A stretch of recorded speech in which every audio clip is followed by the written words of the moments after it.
Welcome to Rambam in Depth. Today we're going to be discussing the Rambam Hilchos Brochos, Perek Chamishi, Halacha Aleph, and Halacha Tez Vav Tez Zayin.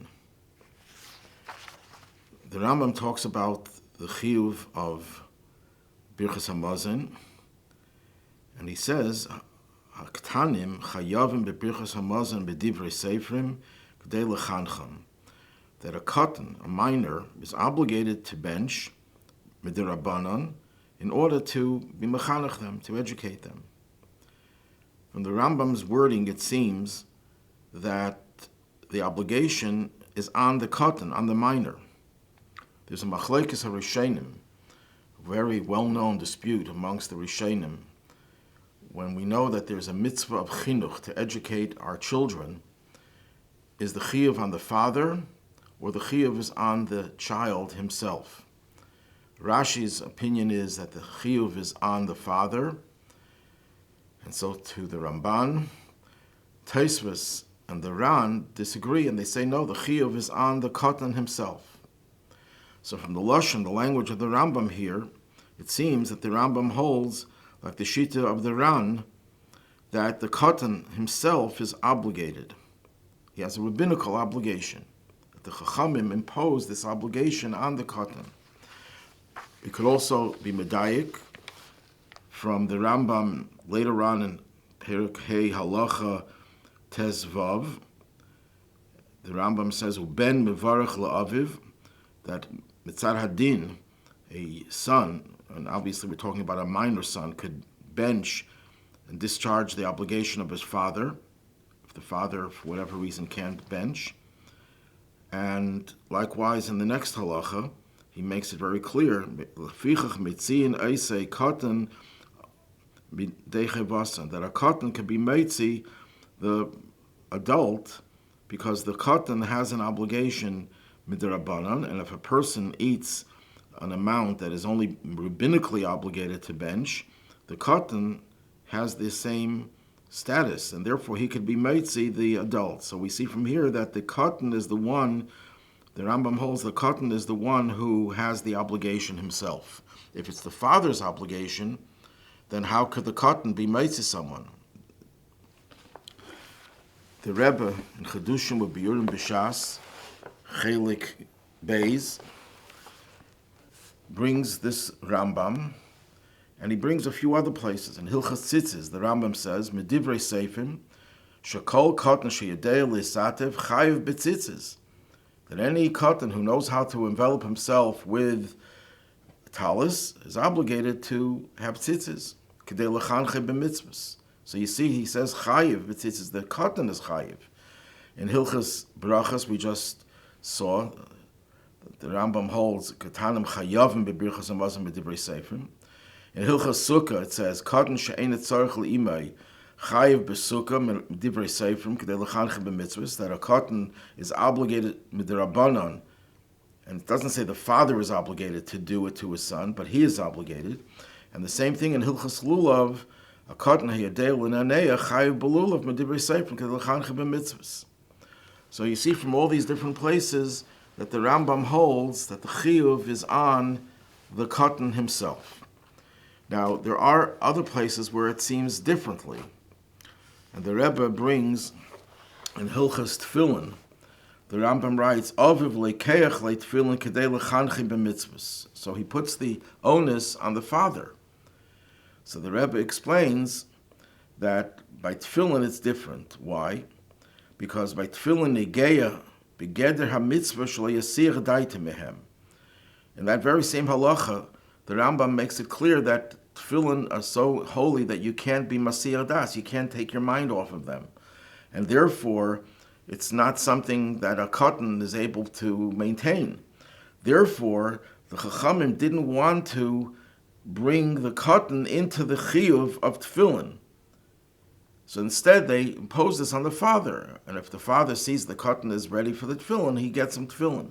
In other words, the chiyuv on the Katan by tefillin is not shaykh so much, because it's hard for him to maintain the standard that is required, and therefore they put it on the father. Now, there's another place the Rebbe doesn't bring in Hilchos Kriya Shema. It's also mashma from there that the chiyuv is on the father. In Hilchos Kriya Shema, the Rambam says, that Noshim va'avadim uktanim p'turim b'Kriya Shema, that a Katan min HaTorah is part of Kriya Shema. However, the Rambam adds, u'melamdin es haktanim l'kreisa b'inasa, that we teach the child to read it b'inasa. So he doesn't say the Katan is chayiv, as he says in all the other places. But here he says that melamdim es haktanim l'kreisa b'inasa. So it seems that the chiyuv is on the father. So in the Sefer Mishnas Yavitz from the Rav of Yerushalayim, Tzal Zolti, he is mechadish an interesting thing. He says Kriya Shema needs kavana. A Katan is not a bar kavana. He can't be mechavin in the first pasuk of the Shema. So he couldn't become a bar chayuva, a mitzvah of Kriya Shema, because he can't do the mitzvah.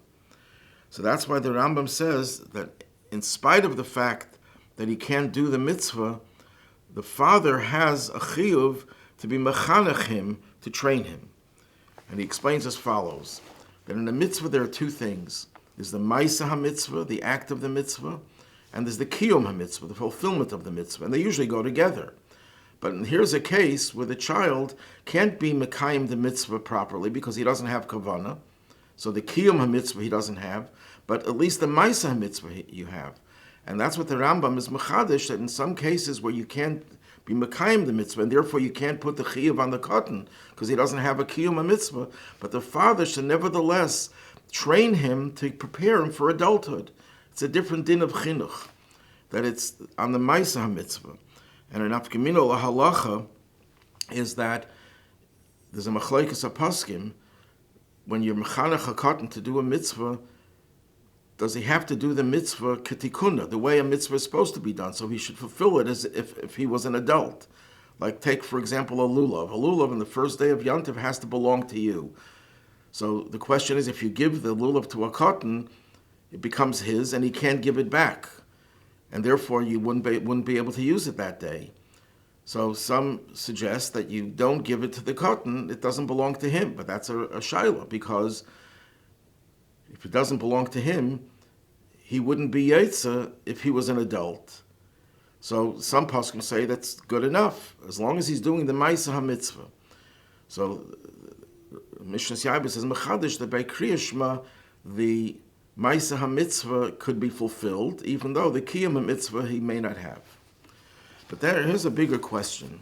The question is, how could we hold, the Rambam holds, and other Rishonim, that there's a chiyuv on the katan? How could you give a chiyuv on the katan himself? So the Rebbe, in a very lengthy discourse, explains the concept of the chiyuv on the katan in a novel way. The Rebbe gives examples of how many mitzvahs are transferable from one entity to another. For example, Heschel mitzvah, if you do something that prepares you an accessory to do the mitzvah, without which you couldn't do the mitzvah, like building a sukkah. You can't keep the mitzvah of eating in a sukkah unless you make a sukkah. And according to the Yerushalmi, you make a bracha when you build a sukkah. There, the hechsher, the preparation for the mitzvah, acquires the status of a mitzvah because you can't do the mitzvah without the hechsher. According to the Rebbe, machshirei mitzvah are deicha Shabbos. The accessories of a mitzvah override the Shabbos if the mitzvah itself would override the Shabbos. Another example the Rebbe brings, the Ran in Kedushin says that a woman, even though she's not obligated in Piri Verivya, but because the husband cannot fulfill his mitzvah without her, she is considered to have that kiyum ha-mitzvah. But in these cases, it's only that you can't do the mitzvah without the hechsher, without the involvement of the woman. But in chinuch, it goes even a step further. Yes, it's a chiyuv on the father, the Rebbe says. The Rambam could hold it's a chiyuv on the father. But because the father not only he can't do the mitzvah without the katan, the whole kiyum ha-mitzvah is through the katan. So it's much stronger that than all the other examples where a status of a mitzvah is transferred to the Heschel mitzvah, to the entities that facilitate the mitzvah. Here, it's not just facilitating that the child facilitates the father's kiyum mitzvah. The kiyum mitzvah is because of the child. It's for the child. So therefore, the status of the chiyuv of the father transfers to the Katan, the child. And therefore, the child is considered to be mechuyev, and he can be meitzah the father, if in case of Birchas Hamazon. The Rebbe writes in a ha'ara, in a footnote, that there are several nafkaminas ledina if we say that the chiyuv is not on the Katan himself, but the chiyuv is on the father. And it could be that the nafkamina would be if the chiyuv is on the Katan himself, if the way we learned Pshat and all the other Rishonim, that it's directly to the Katan, then the Katan's chiyuv is a chiyuv like it would be for an adult. And therefore he has to do it in a way that he's mekayim the mitzvah b'shleimus. If the chiyuv is on the father, to be mechanech b'mitzvahs, therefore you could say that his chiyuv is to train him, to prepare him for the mitzvah. But it doesn't mean that he has to actually fulfill the mitzvah in a complete manner. We could refute that nafkamina, but that's just a svara, and I leave it for the listeners to judge the accuracy of this svara and maybe find other nafkaminas ladina.